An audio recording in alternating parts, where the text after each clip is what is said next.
Salam sejahtera, nama saya Jonet David Joni dan sekarang saya akan membentangkan mengenai sejarah perkembangan bahasa Melayu bagi kod kursus BMMB 1074. Untuk perkenalan, pemilihan tokoh daripada zaman pra-merdeka dan juga pasca merdeka menyediakan satu kerangka analisis yang komprehensif dan menyeluruh dalam memahami perkembangan peranan serta pemikiran dalam usaha memartabatkan bahasa Melayu.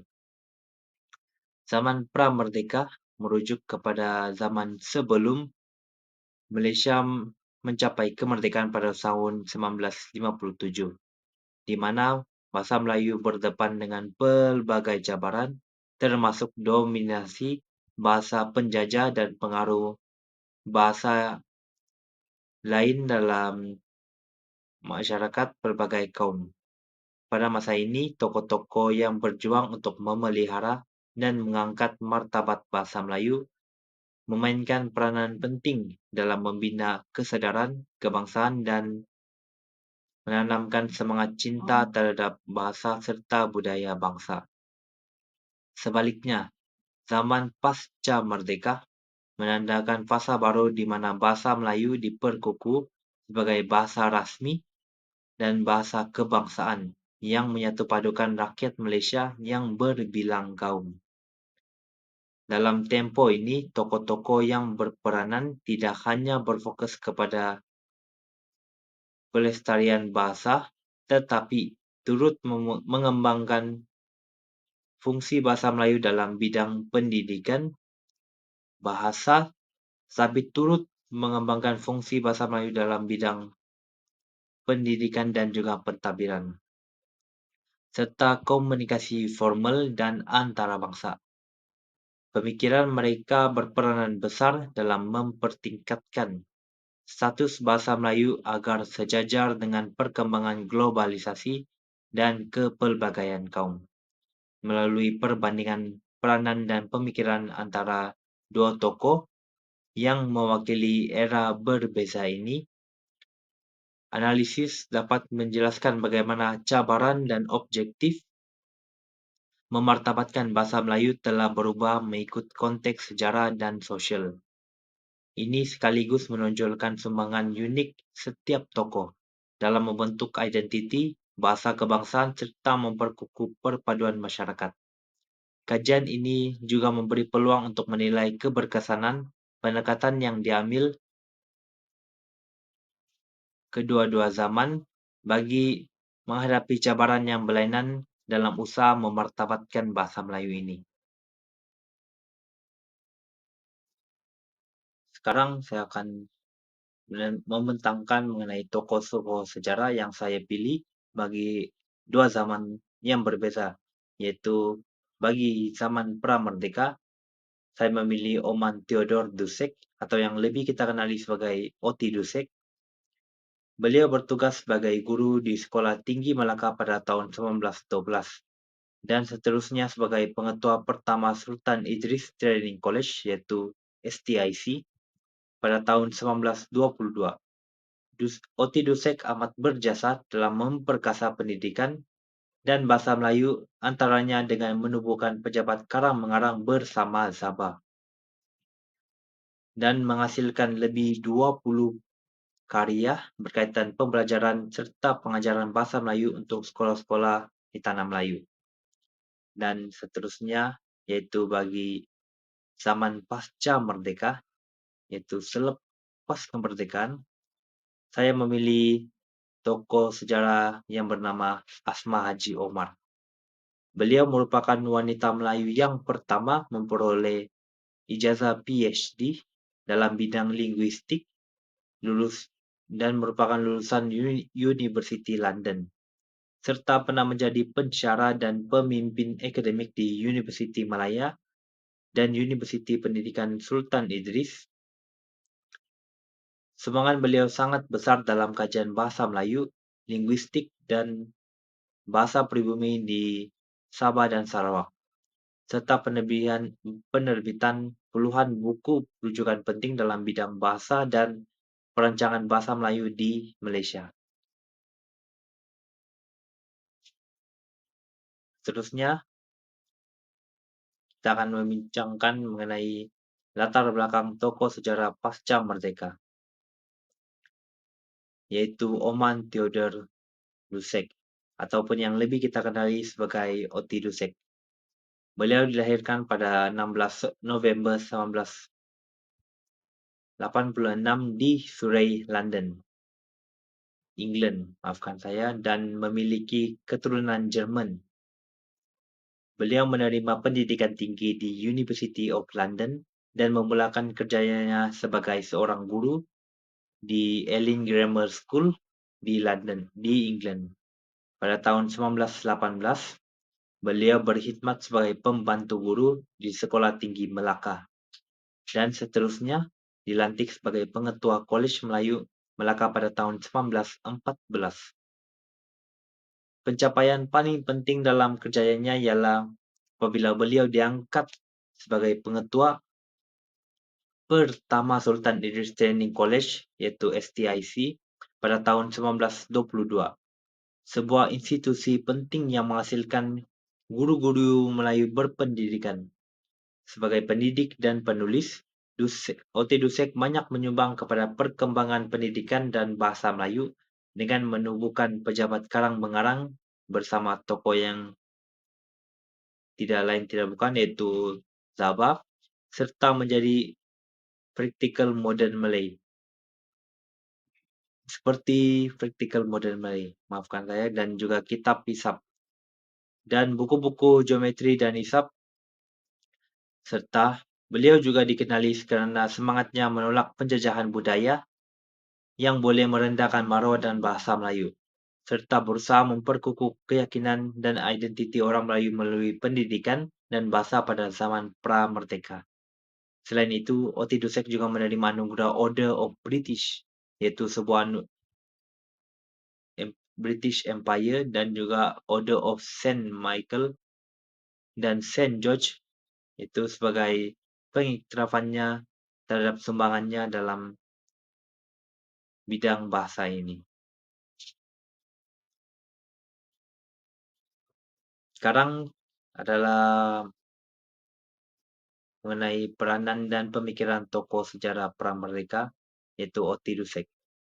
Saya akan membincangkannya di slide seterusnya. Peranan Oti Dusek dalam memainkan peranan penting dalam memartabatkan bahasa Melayu sebagai pelbagai bahasa yang memberi impak besar kepada perkembangan dan penggunaan bahasa ini pada zaman pra-merdeka. Beliau bukan saja seorang pengetua pertama Sultan Idris Training dalam College STIC yang melatih guru-guru Melayu, malah turut menubuhkan pejabat karang mengarang bersama tokoh Sabah pada tahun 1924, yang menjadi pusat penerbitan bahan-bahan bacaan dan buku teks dalam bahasa Melayu. Salah satu sumbangan terbesar beliau ialah menerbitkan Malay English Dictionary pada tahun 1927, yaitu sebuah kamus yang menjadi rujukan penting dalam pembelajaran bahasa Melayu, khususnya bagi bukan penutur asli, yaitu seperti orang-orang luar pada zaman tersebut, mungkin British, Portugal, dan pedagang-pedagang lain yang bukan penutur asli, dan juga sekaligus memperkayakan kosakata dan makna dalam bahasa Melayu secara sistematik. Selain itu, Oti Dusek juga menulis berbagai buku tata bahasa dan panduan pengajaran bahasa Melayu yang menjadi asas penting dalam pendidikan formal bahasa Melayu. Beliau berusaha mengembangkan bahasa Melayu supaya dapat digunakan bukan saja dalam komunikasi harian, tetapi juga sebagai bahasa ilmu, agama, dan budaya yang tinggi.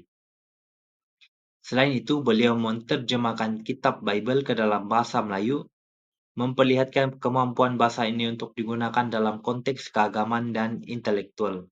Sebagai seorang misionaris Kristen, Oti Dusek juga menggunakan tata bahasa Melayu untuk menyebarkan ajaran agama secara efektif kepada masyarakat tempatan, sekaligus memberi peluang dalam bahasa Melayu berkembang dalam pelbagai lapisan masyarakat dan mendapat pengiktirafan lebih luas.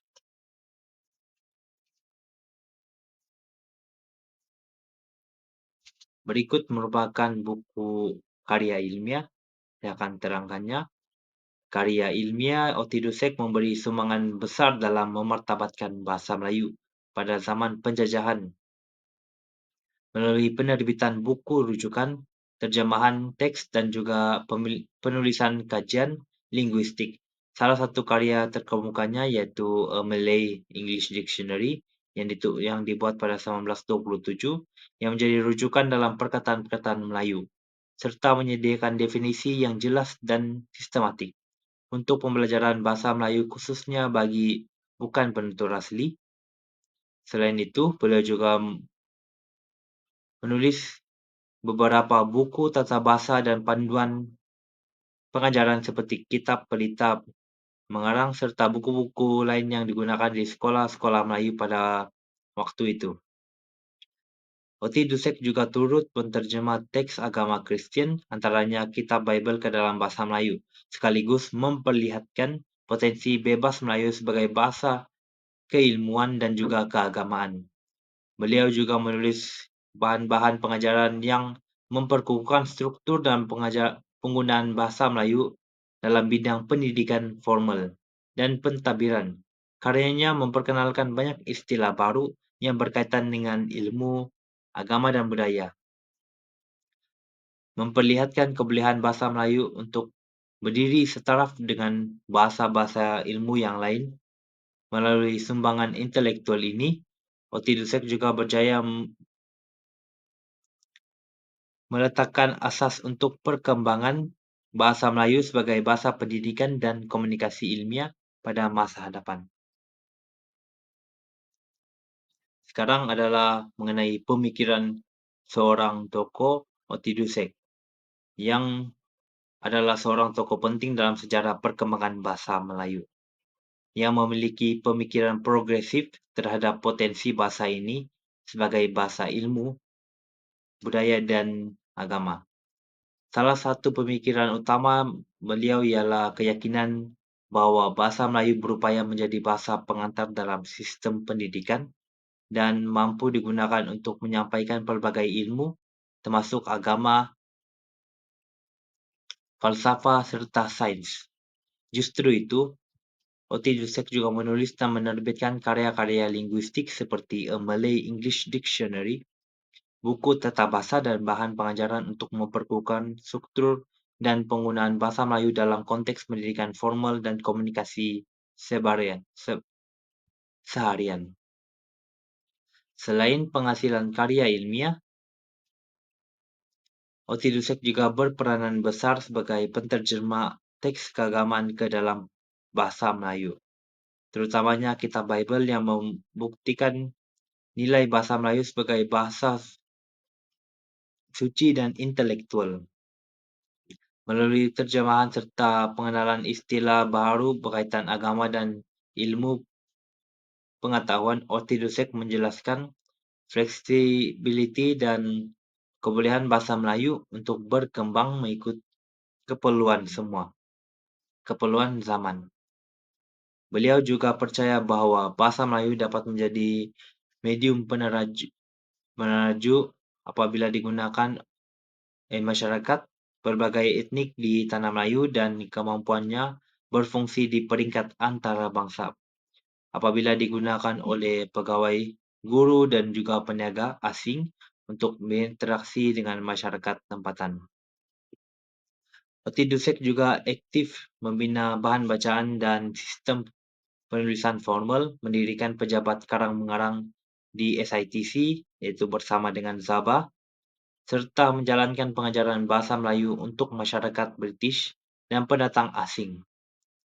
Keseluruhan pemikirannya begitu jelas bahwa bahasa Melayu tidak hanya untuk kehidupan seharian, tetapi juga layak dan perlu diperkukuh sebagai bahasa rasmi, ilmu, serta budaya agar terus hidup dan berkembang pesat dalam masyarakat moden dan dunia antara bangsa. Dan sekarang kita akan masuk ke dalam latar belakang tokoh sejarah pasca merdeka, yaitu Asma Haji Omar. Beliau dilahirkan pada 5 Mac 1940 di Jitra, Kedah. Beliau mendapat pendidikan awal dan menengah di Kedah dan Kuala Lumpur sebelum melanjutkan pengajian ke Universiti Indonesia, di mana beliau memperoleh sarjana muda dan sarjana sastra dalam bidang bahasa dan kesusastraan Indonesia. Pada tahun 1969,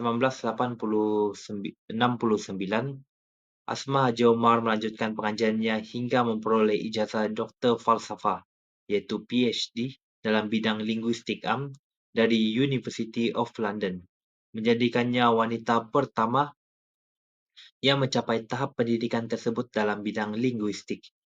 Sepanjang kerjayanya, Asma pernah berkhidmat sebagai pensyarah dan profesor di Universiti Malaya dan Universiti Pendidikan Sultan Idris, di mana beliau memainkan peranan penting dalam kajian bahasa Melayu, termasuk bahasa pribumi di Sabah dan Sarawak, Borneo, serta bahasa orang asli. Beliau juga terkenal sebagai penulis profilik yang banyak menghasilkan karya penting dalam bidang tata bahasa dan linguistik Melayu.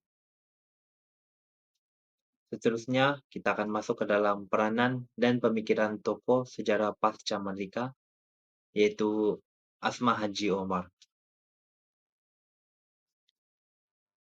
Baiklah, bagi peranan beliau, terdapat beberapa peranan yang telah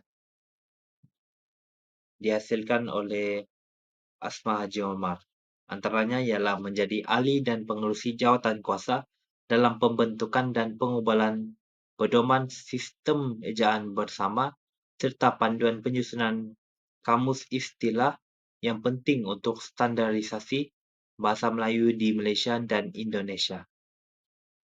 Seterusnya memberikan sumbangan besar dalam pengajian manuskrip lama dan karya agung bangsa Melayu seperti kajian terhadap sejarah Melayu dan karya klasik lain. Beliau juga menjalankan kajian bahasa orang asli di Sabah dan Sarawak serta bahasa-bahasa pribumi lain di Malaysia. Memperluas kajian linguistik Melayu ke kawasan dan kelompok etnik yang berbeza.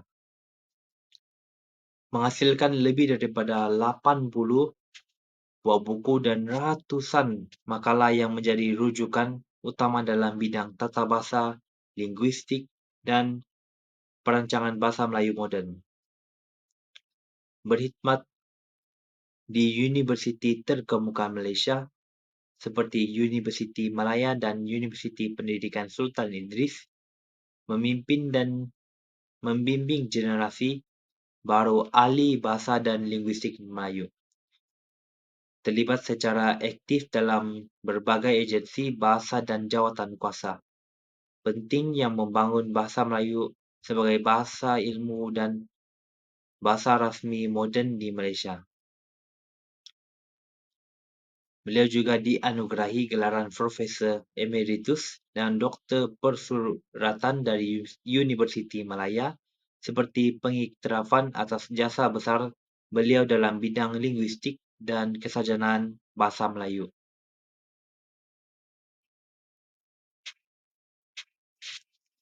Berikut merupakan beberapa buku karya ilmiah yang dihasilkan oleh Asma Haji Omar. Antaranya ialah buku yang pertama yaitu Susun Galur Bahasa Melayu, Bahasa Melayu Saintifik dan juga Bahasa Melayu Muktafir. Antara buku-buku yang dihasilkan oleh Asma Haji Omar. Jadi, buku yang bertajuk Nahu Melayu Muk Akhir yang membincangkan tata bahasa Melayu secara terperinci dan sistematik, serta kajian-kajian mengenai bahasa orang asli di Sabah dan Sarawak. Buku yang kedua juga menulis karya yang berjudul Bahasa dan Alam Pemikiran Melayu yang mengkaji hubungan antara bahasa dan bangsa di alam Melayu. Bahasa Melayu. Seterusnya kita akan masuk ke dalam pemikiran seorang tokoh Asma Haji Omar yang menekankan kepentingan bahasa Melayu sebagai medium komunikasi, ilmu, dan budaya yang harus difahami secara mendalam berdasarkan konteks sejarah dan sosialnya. Beliau menggunakan pendekatan linguistik sistematik fungsional untuk menjelaskan tata bahasa Melayu, menegaskan ayat adalah unik ayat adalah unit bahasa tertinggi yang meski memiliki susunan yang tepat dengan permulaan dan penghujung yang jelas untuk menyampaikan makna sempurna. Asma Haji Omar juga membahaskan konsep setia bahasa yang bermaksud penggunaan bahasa mengikut situasi yang sesuai, menghormati kedudukan bahasa dalam konteks sosial, politik, dan juga budaya, serta membolehkan penggunaan pelbagai bahasa atau dialek tanpa mengabaikan bahasa kebangsaan. Beliau mengkaji susur galur bahasa Melayu, pengaruh budaya, serta hubungan bahasa dengan alam pemikiran Melayu, menegaskan bahwa bahasa sangat terkait dengan aktiviti ekonomi dan juga budaya masyarakat Melayu. Asma Jomar juga memperkukuh kajian linguistik Melayu melalui pengkajian fonologi, morfonotetik, dan sintaksis, menyumbang kepada perancangan bahasa yang teratur dan saintifik. Pemikirannya dalam menghasilkan karya seperti Nahu Melayu Nok Akhir dan kajian-kajian bahasa subjek tempatan menjadi rujukan utama dalam bidang linguistik Melayu dari sudut struktur hingga fungsi penggunanya dalam membuat bahasa Melayu.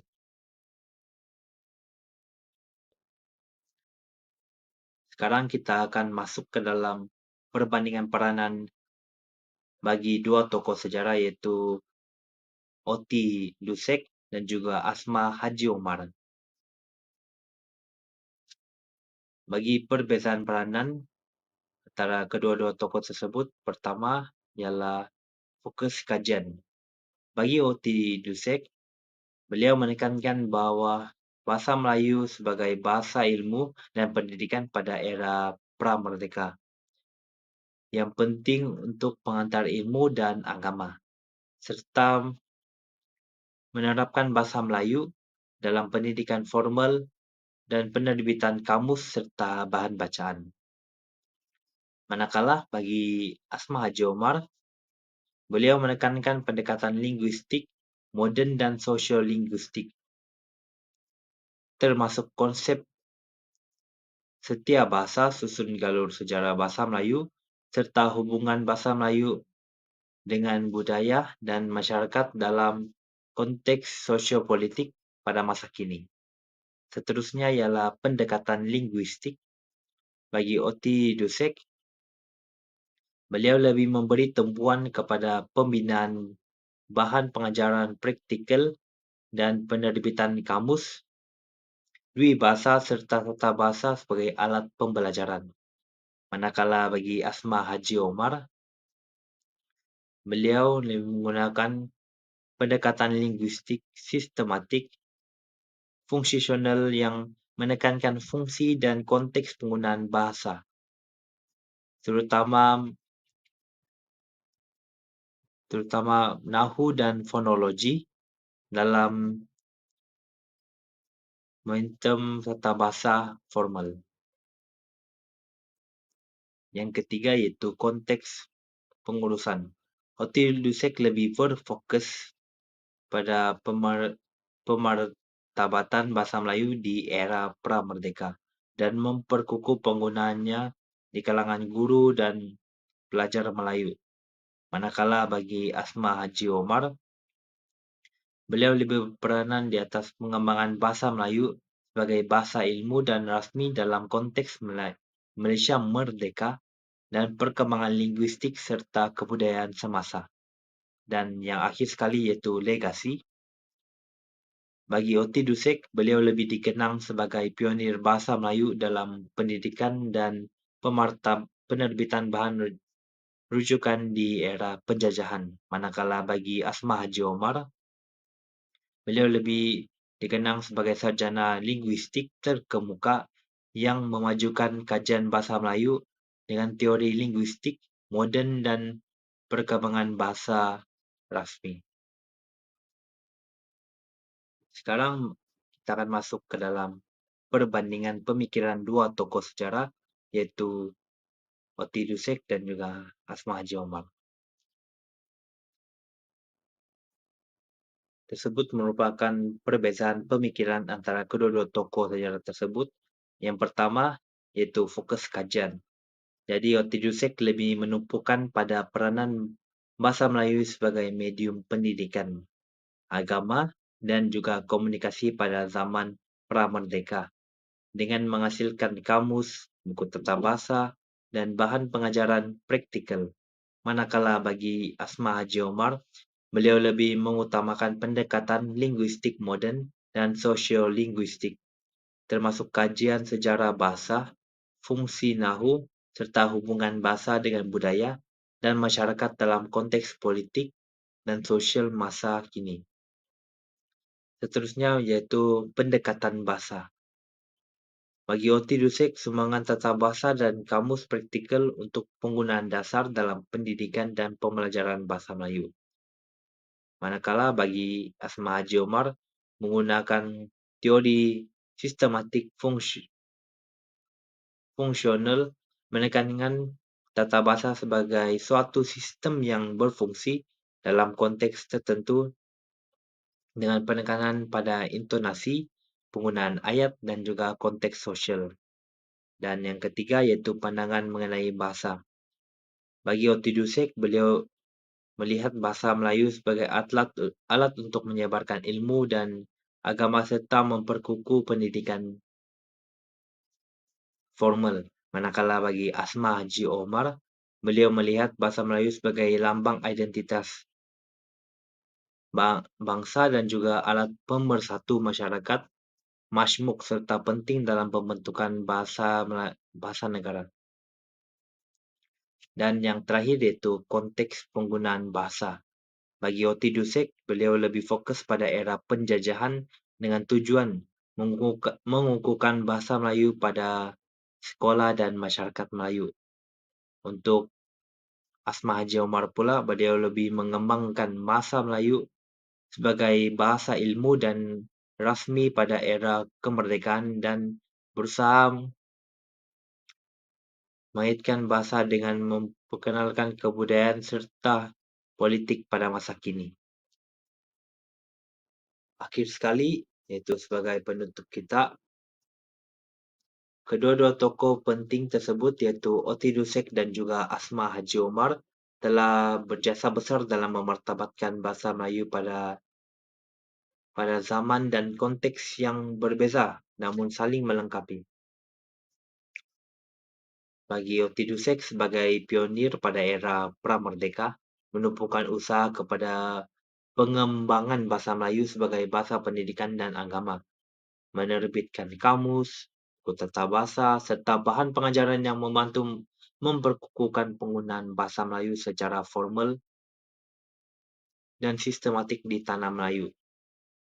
Manakala bagi Asma Haji Omar pula, dengan pendekatan linguistik moden yang lebih saintifik dan sosiolinguistik, memperluas kajian bahasa Melayu dalam konteks sejarah, budaya, serta perancangan bahasa di era kemerdekaan dan moden.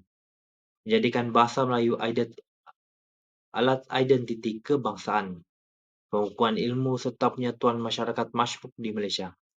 Sumbangan kedua tokoh ini bukan saja mempertingkatkan mutu bahasa Melayu sebagai bahasa ilmu dan rasmi, bahkan memastikan bahasa tersebut terus berkembang dan relevan dalam aspek masyarakat Malaysia yang berubah zaman. Pada masa kini,